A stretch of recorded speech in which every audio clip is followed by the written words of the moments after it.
สบายดีนะนี่จะมาแก้ข้อสอบเสียงมสนะและข้อสอบเสียงเภสัชเนาะอันนี้เนาะอันนี้จะเป็นข้อสอบปีไก่เนาะอันนี้มาเบิ้งเนาะข้อสอบที่เสียงพันมาอันนี้จะมาแก้ในข้อที่57นี้เนาะอันนี้กำหนดให้เนาะอันนี้ f โลกาลิฟพื้น10ของอีกกำลังสองเท่ากับ5 ของx บวก21นี่นะเมื่อ x ต้องใหญ่กว่าเท่ากับ1ซอกหาตำราปิ้นของ11ว่าจะแม่นคำตอบจะเป็นข้อใดเนาะในนี้แก้มาแล้วจะเป็นข้อที่4นะอันนี้เรามาเบิ่งมาเป็นอย่างมันจะออกข้อที่4เนาะอันนี้เรามีตำรา f โลกาลิฟเนาะอันนี้โลกาลิฟพื้น10ของ x กำลังสองเท่ากับ5/2ของ x บวกให้กับ21ตัวนี้เนาะอันนี้เมื่อ x นี่ใหญ่กว่าเท่ากับ1หมายความ x ต้องใหญ่กว่า1ขึ้นเหมือนเนาะแล้วให้เราซอกหาอันนี้ซอกตำราปิ้นของอันนี้เนาะซอกตำราปิ้นของ11เนาะว่าเท่าใดตัวนี้เนาะอันนี้เนาะก่อนจะไปแก้เนาะอันนี้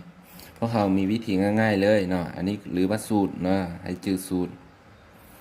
เรามีคือถ้า f(x) เท่ากับ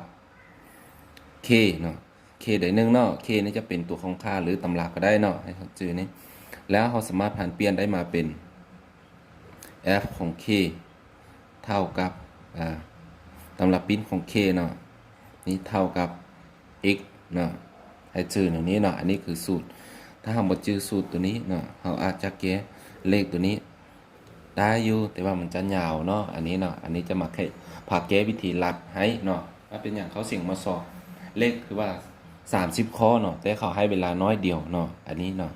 ให้เขาเบิ่งเขาจะมีวิธีแก้ง่ายๆข้อนี้ถ้าเขาแก้ตามหลักการแท้ๆมันจะยาวไม่ดีถ้าเขาเรียนอยู่หมด7เนาะแต่อันนี้อยู่ตำราต่างประเทศเพิ่นจะมีวิธีง่ายๆให้เขาเนาะ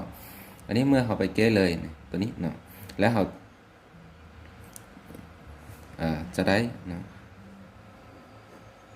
เขาเขียนเป็น f ของอันนี้จะเขียนขึ้นให้เท่านึงเนาะแล้วอาจจะอธิบายให้อีกเป็น10ของ x กำลังสองเท่ากับ5/2ของ x บวก221ตัวนี้เนาะอันนี้ให้เราจื้อเมื่อเรารู้สูตรตัวนี้แล้วบางทีเรารู้ว่าตำราปิ้นของตัวนี้เท่าตัวนี้เป้าหมายเราคือเราต้องการตำราปิ้นของ11อันนี้เรารู้ว่าตำราของตัวนี้เนาะฉะนั้นเราต้องเปลี่ยนตัวนี้ให้เป็น11เนาะให้11ให้ได้เนาะฉะนั้นเราต้องรู้ว่าเราต้องแทนด้วยเนาะแทนด้วย x เท่ากับ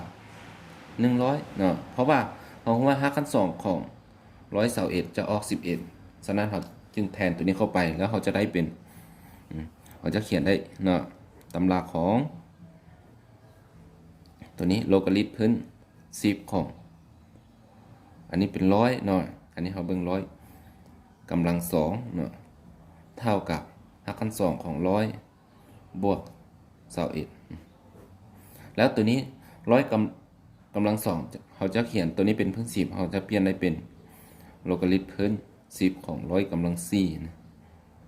เท่ากับตัวนี้เนาะเราจะได้เป็น5/2ของ121แต่เราต้องมาจื้อตัวนี้ว่าสูตรโลกาลิฟพื้น a ของ a กำลัง b หรือว่ากำลัง n เนาะกำลัง n ก็ได้เนาะอันนี้เป็น n ซะเท่ากับ n เนาะฉะนั้นเราจะได้ f ของ c เท่ากับตัวนี้5/2นี่ที่5/2มันจะได้อยู่11อันนี้ออกจากห่างได้11ฉะนั้นเวลานี้เราเป้าหมายเราคือเขาต้องการตำราปิ้นของมันเนาะแล้วเราจะได้เราสามารถถอนได้เป็น f เนาะตำราปิ้นของ11จะเท่ากับ c เนาะอันนี้เนาะคือคำตอบนี่ที่วันนี้เราจะมาเบิ่งคำตอบของเรามันจึงเป็นข้อที่4เนาะมันเป็นเท่านี้เนาะอันนี้ง่ายๆเลยเนาะข้อนี้เนาะ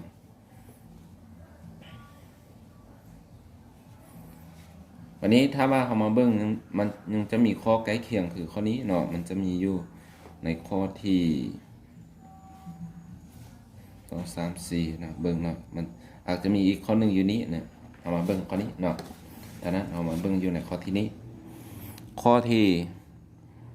62เนี่ย62นี่เพิ่นว่าให้ตำราปิ้นเนาะอันนี้เขาอันนี้เนาะ62เขาจะเขียนบทแก้คือกันบทแก้เนาะเขียนแก้ข้อที่62ไปนำ62ตัวนี้เนาะเฮามีเนาะอันนี้คือพระส่วนที่เฮามีเนาะเขาให้ตำราปิ้นมาก่อนเนาะตัวนี้ตำราปิ้นของ2xกำลัง2ตัวนี้เท่ากับ x อันนี้แล้วให้เราซอกหาค่าของ f ของ x บวก3ตัวนี้ว่าเท่าใดตัวนี้ให้เราซอกเนาะเราซอกเท่านี้เนาะวันนี้เราจะไปแก้เนาะไปแก้เราก็อิงตามสูตรตัวเมื่อกี้นะเนาะจะคือกันอันนี้เราอยากได้ไม่ดีเราอยากได้เป้าหมายตัวนี้เราต้องแทนเข้าไปเนาะวันนี้เขาจะได้เลยนะเขาจะได้จากตัวนี้เนาะจากตัวนี้เขาเขียนเนาะอันนี้เขาจากสมมติที่1เขาจะได้เนาะ